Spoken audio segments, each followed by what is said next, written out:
Tu yeroo tokko waliin hospitaala dhaqnee waliin ilaalamna sitti. Ooltee? Maal taane maal jette? Maal yaadde sanamma siin jedhee yeroo tokko hospitaala dhaqnee yoo irra deebinee ilaalamne maaliif doktoroonni waggaa darbee irra deddeebi'aa yaalaa nuun jedhu erga kana nuun jechuu jalqabanii waggaa ga'ee waggaa kananuma yaallaa waan tokko illee hin uumamne kanaaf beellaman fuudhaa waliin dhaqnee doktora dubbisuu qabna. Otoo gisee lama takkaala mara deebinee wayyoo atillee hedduu dalaguu turtee taayimiin qabdu stressii sammuu seenuu jirte hedduu stress godhuu jirta. Maybe anillee yoo gabbee hojii barbaadadhe. Hojii maalii barbaaddatta? Ani galii ani qabu yoom nutti xinnaannaan ofirra dabarree iyyuu nama gargaaraa jirra. An galii guddaan qabaa hojii gaariin hojjedha. Ati immoo qe'ee kana qabdee ilmaan hortee ilmaan guddifnee maatii bal'aa horuudhaafi. Ani yoo hojuma sanuu dalaginee jijjiiramni tokko dhufee hin jeetu hojuma sanuu dalagee. Ani yoo man xiqqaadhe hojjechuuf dalageen fidamti ani galii guddaa qabna bara.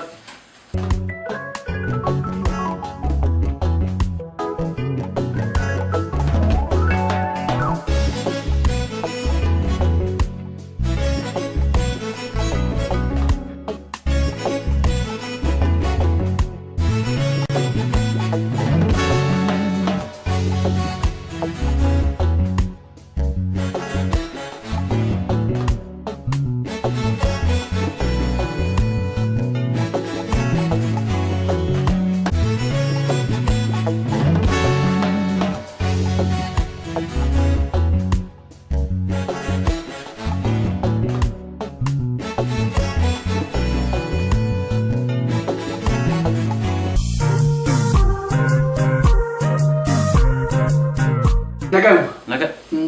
Maal dheengadde telefoonaan si dubbisee akkuma tokko qoonqii kee kun natti hin tolle beektaa. Kalees dhufee ofiisaa yoo silaalu coraan kee kun maal ta'e namni kun maaluma keessatti gadhee si dubbisee natti hin tolle si biraa ta'e maal na qabaami? Timmaa hojiima keessanii waa shakkuun baali badaa haalillee waan addaa hin jiru. Maal egaa dhimma suutuma. Jirti xiqqoo mataa xiqqoo akkaataa hin ciifti ta'a. Xiqqoo mataa nama waa batetti amma wal dabartee ciifti. Maali waa xiqqoo iyyuu rakkoon hin jiru hagas mara rakkoon hin jiru lakki ba'a rakkoon hin jiru ariifatta. Suutuma dhageessa gamaan gaafa yeroon isaa gadi malee hagas rakkoo guddaan hin jiru. Abbaa waan na dhositu wayii qabdaa maala naaf si ganamee gaafa waliin jiraanne maali? Miti gaafuma yeroon isaa ga'uun dhageessa malee hagas waan maraa waan haasa'an hedduun hin jiru amma. Dhugaa? Maal kanaa wal maal si dirqare yaadne waan badaa hojii. Gaafa guyyaan fidee dhufaa dhiisi ayyee. Akkasumatti baaree. Ayiwaakee. Ajaa'ibumaa baratite.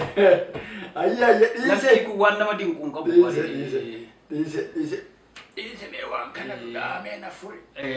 Gaafuma yeroon isaa ga'uu dhageessa madaa namaatti quban kakkaa'iniiti badaa waan nama gorfatu. Biraa deebi'atin mee. Anki attami hojiin? Hojiin homaan jedhu hojiin hattuu jirtu wanti dalagaa wal dhabamti wanjala jira wanti dalagaa nu dhabamti.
Thank you.